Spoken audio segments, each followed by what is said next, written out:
All right, welcome. Today we're going to talk about chemical bonding, just sort of introducing some of the main topics of what happens when atoms come together and form bonds to create either molecules or ionic compounds, that sort of thing. So we're just going to look at the different types of bonds today, kind of how we can identify which kinds of bonds are formed and sort of what's involved in that bonding process. So that's kind of where we're up to today. Pretty quick lesson today. So first of all, you need to understand that bonding is all about electrons. It's not about the protons. It's not about other stuff. It's only about the electrons that brings atoms together to form molecules. Furthermore, it's not even all the electrons. The electrons that are really key in the bonding process is the valence electrons. That's why we make such a big deal out of that when we're doing Lewis dot diagrams and things along those lines, is that it's the outside-most energy levels that contribute their electrons. So it's only those. It does not matter how big the atom is. It's only the electrons in the very last energy level that are contributing to bonding, either gaining, losing, or sharing. So the way that we kind of decide what's going to go on here is by determining kind of what the magic number is, right? The magic number for a full energy level, for valence energy level, is always 8. They'll have a total of 8 electrons between the s and the p sublevels, so that's 8 total electrons. And so atoms have a couple of different options. They can either gain a few electrons to get up to 8, they can get rid of a few electrons to drop down to basically empty out their last valence shell and drop down to a previously full energy level, or they can occasionally share. So typically if they've got, say, 4 or 6 or something like that, they can share with other elements to kind of form a stable partnership and get electrons that way, or at least borrow them, so to speak. By definition, we have 2 major categories of bonds. They're ionic bonds and covalent bonds. Ionic bonds are formed when atoms gain and lose electrons. Electrons are transferred from one thing to another. The other type, covalent bonds, is formed when electrons are shared. And the term covalent even tells you that.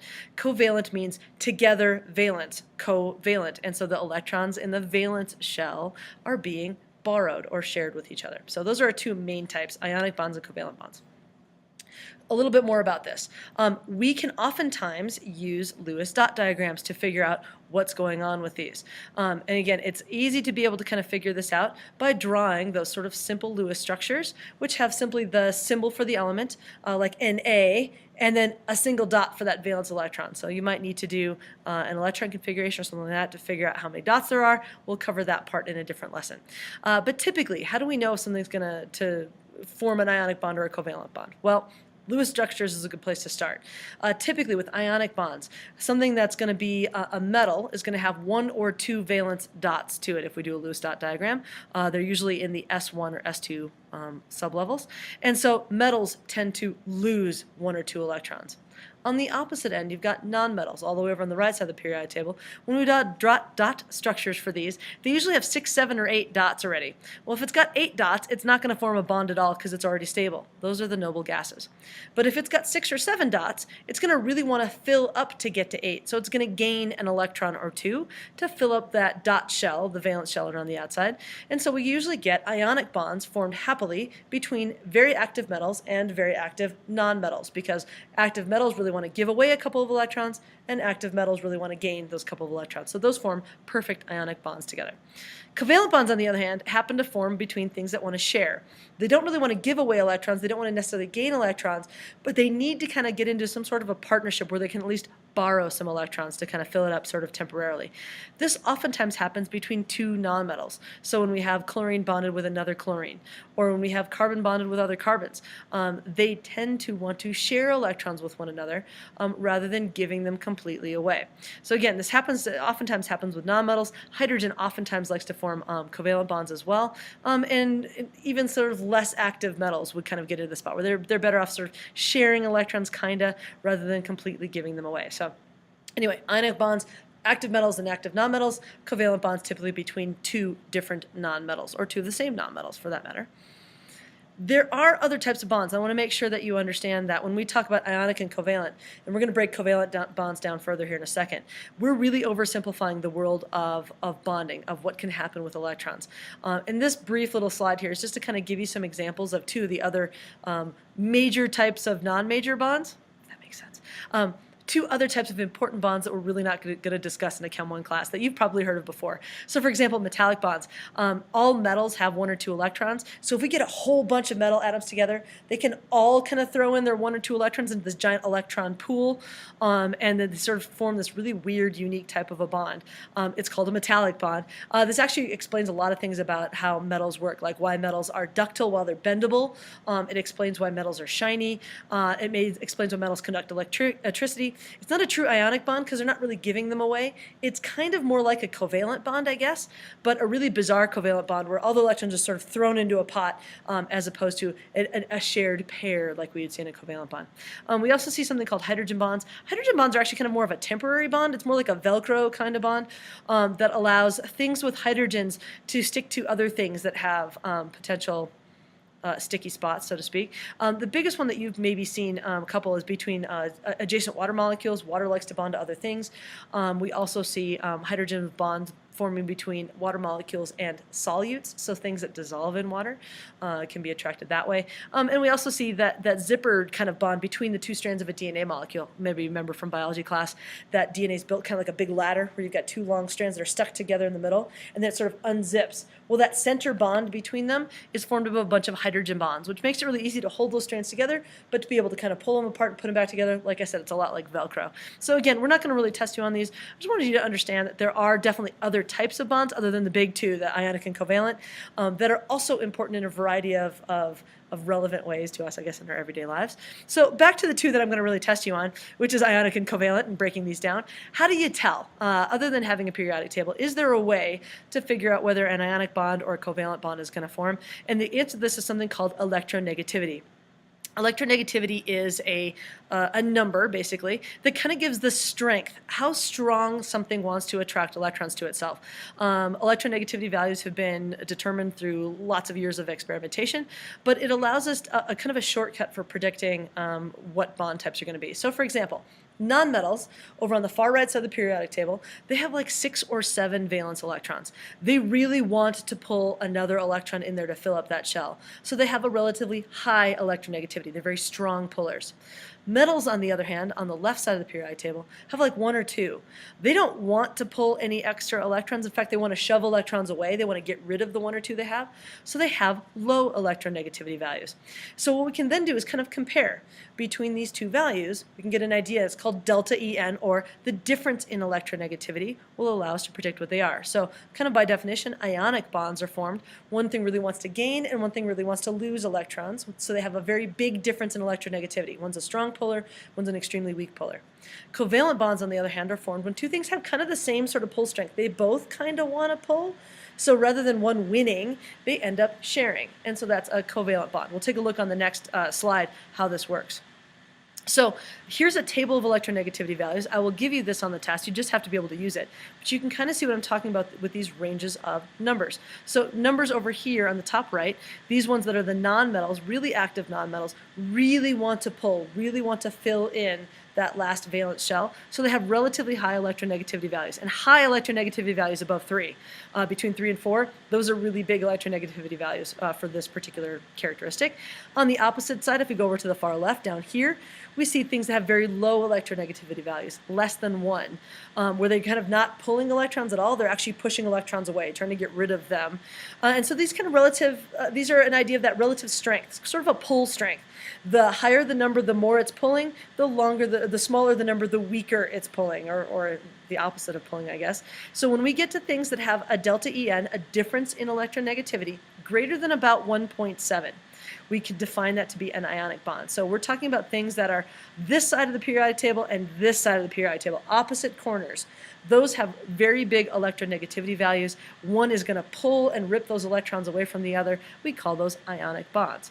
If it's less than 1.7, then they're both kind of similar, and we would consider that to be a covalent bond. Neither one of them really pulls. They're both kind of playing tug-of-war a little bit, but neither one truly wins. And so when we see things kind of in this middle part of the periodic table here, they all have about the same electronegativity values. They're all kind of between like 1.5 and 2. When we bond those things together, it's a covalent type of a bond. And so this 1.7 becomes an important value. That's kind of our sort of dividing line between ionic and covalent, although they do range together, and I'll talk about this in a second. We can have any value of delta En, anything from about 0.5 up to about 3.5. Or down to 0 up to 3.5. So they sort of blend together. This 1.7 value is a little bit arbitrary, and if you YouTube or Google the difference between ionic and covalent, sometimes you'll see a dividing line of 2.0, sometimes you'll see 1.7, sometimes you'll see 1.67. I've seen a bunch of different values for this.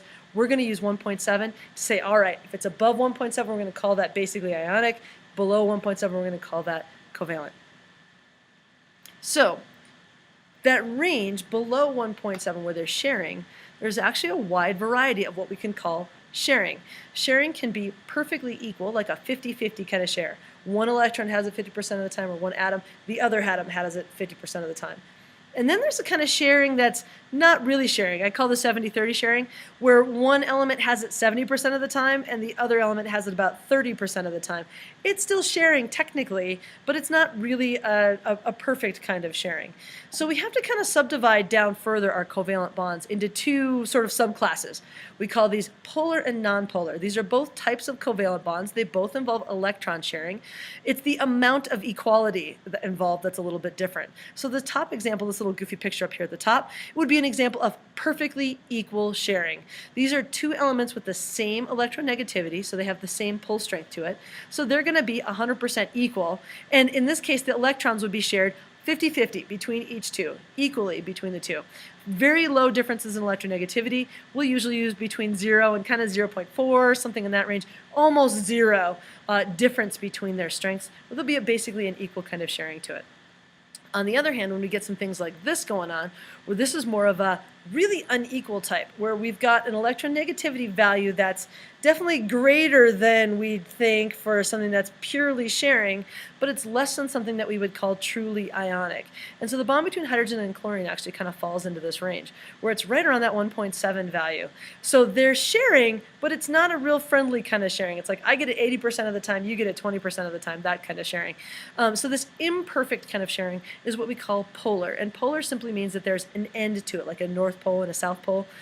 Or a negative pole and a positive pole is actually what this is in this case. So if you take a look at this little diagram here, chlorine has a much higher electronegativity value than hydrogen does. So even though they're sharing this particular electron bond, these ropes, the electrons are going to be pulled more towards the chlorine side. Chlorine is just stronger than hydrogen is. And so that's kind of how they're showing it over here. So the chlorine side of this is the negative pole. The hydrogen side of this is the positive pole because the hydrogens don't have the electrons on its side. So again, we still call these covalent bonds, but we want to classify them a little bit differently. So nonpolar covalent, truly equal. Polar covalent, not so equal. Still sharing, but not equal. Maybe it's like you and your little brother, right? Not equal. All right. So maybe you started to figure this out, and it's okay if you haven't, but it tends to be actually, when we look at it really closely, these three bond types all blend together. At the subatomic, subatomic level, at the electron level, they really are a continuous spectrum of 100% sharing to 100% giving and taking, or so 50-50 sharing to 100% and 0%. That's the range that we see in bonding, and this is all about where the electrons are spending their time. Our electronegativity values can be all over the board. So we can have an electronegativity value of 0, a delta En equals 0, and they're perfectly equal. The electrons are literally halfway in between, 50-50 sharing. That's a perfectly nonpolar covalent bond. On the other hand, sometimes we see a slight difference in strength between these two, and the electrons are going to kind of tend to spend more time on one end of the molecule than the other end. This is what we call polar because it has poles to it. There's a negative pole and a positive pole, but it's not like they're completely being ripped off and sent to one side or the other. And these are sort of in the middle of the spectrum. Many, many, many molecules are actually falling into the category of polar covalent. So you'll see this one comes up more often than anything because it's such a wide range of things can fall into this. And then the last case would be that it's pulling so hard that literally the rope sort of breaks and the electrons are all the way over on one side. So it's not really a pull anymore. It's not like you're just pulling. It's literally the rope is gone and you've got it. You are now in possession of it. That would be a purely ionic bond. So this would be a case where the electrons are 100% of the time here and 0% of the time here. But there is sort of a blend between here. What about if it's 95% towards B and 5% towards A? It's still basically ionic, right? If that B atom has it most of the time, the A only has it just a little bit of the time, but it's not purely ionic? It's still just a tiny bit like a covalent. What if it's 90% and 10%? Again, it's sliding towards that range of polar covalent, but it's still basically ionic. What about 80 and 20? Now we're getting closer to polar covalent, further away from ionic. And if we get to 70-30, I'm pretty comfortable calling that polar covalent. So again, there's a range in between there where it's kind of a slippery slope. So we will use in our class, we'll call these kind of dividing lines. But I want you to understand that they do truly blend together. And it's kind of like I've talked about with colors. Where does red stop and orange begin? Or where does orange begin, orange stop, and yellow begin? We can kind of look at it from a distance and say, that's red, that's orange, and that's yellow. But if we look closer and closer, we do get those blending positions in between, sort of a reddish orange or a marigold. You get those colors that are sort of in between. Well, we get bonds that are sort of in between as well. For the purposes of what we're doing in Chem 1, the three types, nonpolar covalent, basically a zero difference in electronegativity, polar covalent, a medium level difference in electronegativity between about 0.4 and 1.7, and on the other extreme, an ionic difference in electronegativity greater than 1.7. So we're going to focus on the extremes, but I want you to understand that it is a continuum, a spectrum of bonding. So here's our big ideas that we talked about today. I'm using dogs to represent electron bonding here, so I'll let you decide which kind of bond is which. But the big ideas. Bonding is all about valence electrons. Those are the ones that are involved in our chemical bonding. We can talk about gaining and losing valence electrons. We call those ionic bonds. We can talk about sharing electrons, and those are called covalent bonds. And then we discussed how you can kind of break that sharing down into equal and unequal sharing. We call those nonpolar and polar covalent bonds. There are some other types of bonding as well that's actually very important out in the world. Things like metallic bonds, hydrogen bonds, or some van der Waals forces. There's all kinds of other things that are out there. We're just focusing on kind of what I call the big three. Ionic bonds, polar covalent, and nonpolar covalent. We can use something called electronegativities as a way of sort of quantifying the strength, the pull strength between two different atoms, which one's going to kind of win or be sort of unequal in terms of its sharing in those electrons. I'll give you the table of that on the test, so you don't have to worry about it. You just have to be able to use it. And understanding that that kind of cut line of 1.7 is the dividing line between ionic and covalent, and about 0.4 is the cut line between a polar covalent and a nonpolar covalent. Last thing, keep in mind that they do all blend together, so we can't really say that there's a really hard, fast line between ionic and very, very strongly polar covalent. Same thing, it's very difficult to draw a line between something that's just really weakly polar or almost basically nonpolar. These do all blend together if we look at it. Again, we're going to focus on the extremes, but I do want you to understand that that is a spectrum. So if you haven't figured out our dog pictures here in terms of what types of bonds they are, these are supposed to represent, imagine that there's a rope between these two guys. I couldn't find one with a rope in there, but you'll get it. These two right here, I would consider that to be a non-polar covalent bond. Look at him sharing that toy so nicely. These two right here would be a polar covalent. The rope's definitely going to get pulled this way, unless this is a ferocious little dog, which it could be. And then this one right here is my ionic bond. This dog is enormous, and this dog is tiny, so that would be our super strong, our negative ion, and this would be the one that would be sort of giving it away. So anyway, just in terms of humor. So anyway, hope you enjoyed today's lesson about the different types of bonds. See you in class tomorrow. We'll be setting some stuff on fire, right? Have a good day.